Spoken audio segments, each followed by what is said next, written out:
በስመ አብ ወወልድ ወመንፈስ ቅዱስ አሐዱ አምላክ አሜን። መጀመሪያይቱ የሐዋርያው የጳውሎስ መልእክት ወደ ቆሮንቶስ ሰዎች ምዕራፍ 15 ወንድሞች ሆይ የሰበኩላችሁን ደግሞም የተቀበላችሁትን በእርሱም ደግሞ የቆማችሁበትን በእርሱም ደግሞ የምትድኑበትን ወንጌል አሳስባችኋለሁ። በከንቱ ካላመናችሁ በቀር ብታስቡት በምን ቃል እንደሰበኩላችሁ አሳስባችኋለሁ። እኔ ደግሞ የተቀበልኩትን ከሁሉ በፊት አሳልፌ ሰጠኋችሁ፣ እንዲህ ብዬ መጽሐፍ እንደሚል ክርስቶስ ስለ ኃጢአታችን ሞተ፣ ተቀበረም፣ መጽሐፍም እንደሚል በሦስተኛው ቀን ተነስቷል። ለኬፋም ታየ፣ በኋላም ለ12፣ ከዚያም በኋላ ከ500 ለሚበዙ ወንድሞች በአንድ ጊዜ ታየ። ከእነርሱም የሚበዙቱ እስካሁን አሉ፣ አንዳንዶች ግን አንቀላፍተዋል። ከዚያም በኋላ ለያዕቆብ ኋላም ለሐዋርያት ሁሉ ታየ። ከሁሉም በኋላ እንደ ጭንጋፍ ለመሆን ለእኔ ደግሞ ታየኝ። እኔ ከሐዋርያት ሁሉ የማንስ ነኝና የእግዚአብሔርን ቤተ ክርስቲያን ስላሳደርሁ ሐዋርያ ተብዬ ልጠራ የማይገባኝ፣ ነገር ግን በእግዚአብሔር ጸጋ የሆንሁ እኔ ነኝ። ለእኔም የተሰጠኝ ጸጋው ከንቱ አልነበረም። ከሁላቸው ይልቅ ግን ደከምሁ። ዳሩ ግን ከእኔ ጋር ያለው የእግዚአብሔር ጸጋ ነው እንጂ እኔ አይደለሁም። እንግዲህስ እኔ ብሆን እነርሱም ቢሆኑ እንዲሁ እንሰብካለን፣ እንዲሁም አመናችሁ። ክርስቶስ ከሙታን እንደተነሣ የሚሰብክ ከሆነ ግን ከእናንተ አንዳንዶቹ ትንሣኤ ሙታን የለም እንዴት ይላሉ? ትንሣኤ ሙታንስ ከሌለ ክርስቶስ አልተነሣማ።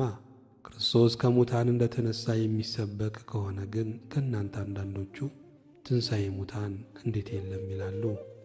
ትንሣኤ ሙታንስ ከሌለ ክርስቶስ አልተነሣማ።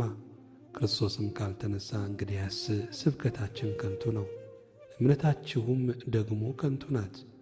ደግሞም ክርስቶስን አስነስቶታል ብለን በእግዚአብሔር ላይ ስለ መሰከርን ሐሰተኞች የእግዚአብሔር ምስክሮች ሆነን ተገኝተናል። ሙታን ግን የማይነሱ ከሆነ እርሱን አላስነሣውም። ሙታን የማይነሱ ከሆነ ክርስቶስ አልተነሣማ። ክርስቶስም ካልተነሣ እምነታችሁ ከንቱ ናት፣ እስካሁን ድረስም በኃጢአታችሁ አላችሁ። እንግዲያስ በክርስቶስ ያንቀላፉት ደግሞ ጠፍተዋል። በዚህች ሕይወት ብቻ ክርስቶስን ተስፋ ያደረግን ከሆነ ከሰው ሁሉ ይልቅ ምስኪኖች ነን። አሁን ግን ክርስቶስ ላንቀላፉት በኵራት ሆኖ ከሙታን ተነስቷል። ሞት በሰው በኩል ስለመጣ ትንሣኤ ሙታን በሰው በኩል ሆኗልና፣ ሁሉ በአዳም እንደሚሞቱ እንዲሁ ሁሉ በክርስቶስ ደግሞ ሕያዋን ይሆናሉና። ነገር ግን እያንዳንዱ በራሱ ተራ ይሆናል። ክርስቶስ እንደ በኵራት ነው፣ በኋላም በመምጣቱ ለክርስቶስ የሆኑት ናቸው። በኋላም መንግሥቱን ለእግዚአብሔር ለአባቱ አሳልፎ በሰጠ ጊዜ አለቅነትንም ሁሉና ሥልጣንን ሁሉ ኃይልንም በሻረ ጊዜ ፍጻሜ ይሆናል። ጠላቶቹን ሁሉ ከእግሩ በታች እስኪያደርግ ድረስ ሊነግሥ ይገባዋልና። የኋለኛው ጠላት የሚሻረው ሞት ነው፣ ሁሉን ከእግሩ በታች አስገዝቶአልና። ነገር ግን ሁሉ ተገዝቶአል ሲል ሁሉን ካስገዛለት በቀር መሆኑ ግልጥ ነው። ሁሉ ከተገዛለት በኋላ ግን እግዚአብሔር ሁሉ በሁሉ ይሆን ዘንድ በዚያን ጊዜ ልጁ ራሱ ደግሞ ሁሉን ላስገዛለት ይገዛል። እንዲያማ ካልሆነ ስለ ሙታን የሚጠመቁ ምን ያደርጋሉ? ሙታንስ ከቶ የማይነሱ ከሆነ ስለ እነርሱ የሚጠመቁ ስለ ምንድን ነው? እኛስ ዘወትር በሚያስፈራ ኑሮ የምንኖር ስለ ምንድን ነው? በጌታችን በክርስቶስ ኢየሱስ ባለኝ በእናንተ ትምክህት እየማልሁ ወንድሞች ሆይ ዕለት ዕለት እሞታለሁ።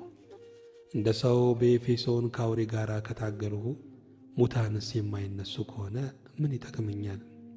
ነገ እንሞታለንና እንብላና እንጠጣ፣ አትሳቱ። ክፉ ባልንጀርነት መልካሙን አመል ያጠፋል።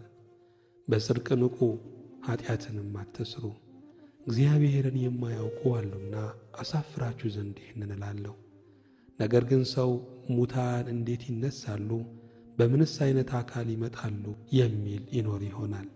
አንተ ሞኝ፣ አንተ የምትዘራው ካልሞተ ሕያው አይሆንም። የምትዘራውም ስንዴ ቢሆን ከሌላም ዓይነት ያንዱ ቢሆን ቅንጣት ብቻ ነው እንጂ የምትዘራው የሚሆነውን አካል አይደለም። እግዚአብሔር ግን እንደወደደ አካልን ይሰጠዋል። ከዘሮችም ለእያንዳንዱ የገዛ አካሉን ይሰጠዋል። ሥጋ ሁሉ አንድ አይደለም። የሰው ሥጋ ግን አንድ ነው። የእንስሳም ሥጋ ሌላ ነው። የወፎችም ሥጋ ሌላ ነው። የዓሣም ሥጋ ሌላ ነው። ደግሞ ሰማያዊ አካል አለ፣ ምድራዊም አካል አለ። ነገር ግን የሰማያዊ አካል ክብር ልዩ ነው፣ የምድራዊም አካል ክብር ልዩ ነው። የፀሐይ ክብር አንድ ነው፣ የጨረቃም ክብር ሌላ ነው፣ የከዋክብትም ክብር ሌላ ነው። በክብር አንዱ ኮከብ ከሌላው ኮከብ ይለያልና። የሙታን ትንሣኤ ደግሞ እንዲሁ ነው። በመበስበስ ይዘራል፣ ባለመበስበስ ይነሳል። በውርደት ይዘራል፣ በክብር ይነሳል። በድካም ይዘራል፣ በኃይል ይነሳል። ፍጥረታዊ አካል ይዘራል፣ መንፈሳዊ አካል ይነሳል። ፍጥረታዊ አካል ካለ መንፈሳዊ አካል ደግሞ አለ። እንዲሁ ደግሞ ፊተኛው ሰው አዳም ሕያው ነፍስ ሆነ ተብሎ ተጽፏል። ኋለኛው አዳም ሕይወትን የሚሰጥ መንፈስ ሆነ። ነገር ግን አስቀድሞ ፍጥረታዊው ቀጥሎም መንፈሳዊው ነው እንጂ መንፈሳዊው መጀመሪያው አይደለም። የፊተኛው ሰው ከመሬት መሬታዊ ነው፣ ሁለተኛው ሰው ከሰማይ ነው። መሬታዊው እንደሆነ መሬታውያን የሆኑት ደግሞ እንዲሁ ናቸው። ሰማያዊው እንደሆነ ሰማያውያን የሆኑት ደግሞ እንዲሁ ናቸው። የዚያንም የመሬታዊውንም መልክ እንደለበስን የሰማያዊውንም መልክ ደግሞ እንለብሳለን። ነገር ግን ወንድሞች ሆይ ይህንን እላለሁ፣ ሥጋና ደም የእግዚአብሔርን መንግሥት ሊወርስ አይችሉም፣ የሚበሰብሰውም የማይበሰብሰውን አይወርስም። እነሆ አንድ ምስጢር እነግራችኋለሁ፣ ሁላችን አናንቀላፋም። ነገር ግን የኋለኛው መለከት ሲነፋ ሁላችን በድንገት በቅጽበት ዓይን እንለወጣለን።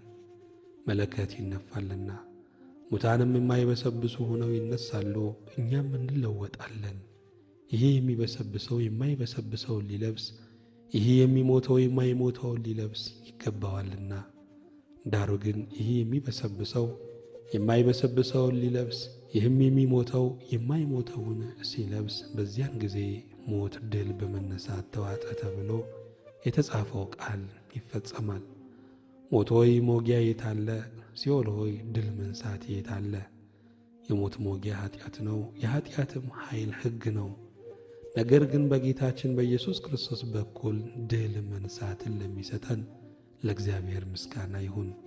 ስለዚህ የተወደዳችሁ ወንድሞቼ ሆይ ድካማችሁ በጌታ ከንቱ እንዳይሆን አውቃችኋልና የምትደላደሉ የማትነቃነቁም የጌታም ሥራ ሁል ጊዜ የሚበዛላችሁ ሁኑ። ምስጋና ለእግዚአብሔር ይሁን።